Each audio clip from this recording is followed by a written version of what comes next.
At heto, day off naman po natin for today. Siyempre, pagka day off, laba time.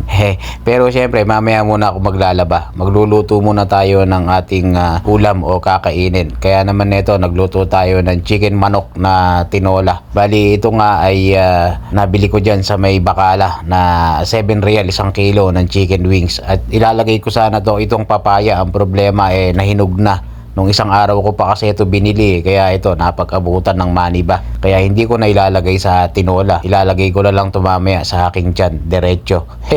At medyo matamis na nga siya. At pagkakulungan ng ating chicken manok, ang nilagay ko lang na talbos dyan yung kangkong at saka sili. Okay na yan. At syempre pagkakulo nyan titikman lang natin kung sakto na ilasa. Mashallah, mashallah, sakto na. Kaya naman pagkaluto ng ating chicken manok na tinola, eto maglalaba na tayo. Kasi nasira yung aming washing machine Yung dryer niya buo, pero yung pinaka-washing niya nasira. Busit na yan. Ala pang 2 taon Kabago-bago nung binili namin nun ng partner ko Nasira na agad.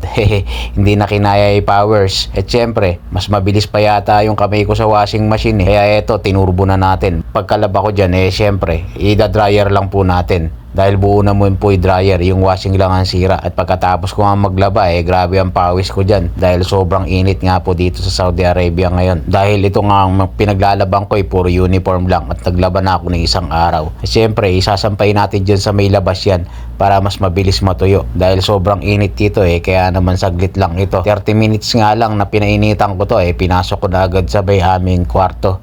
Dahil sobrang init nga Kaya maraming nakakalbo dito sa Saudi Arabia dahil nga sa init ng panahon. Tapos mainit pa yung tubig. Tapos may stress ka ba. Kaya yun, kalbo ang pag-aabutan mo. Kaya isa na ako doon.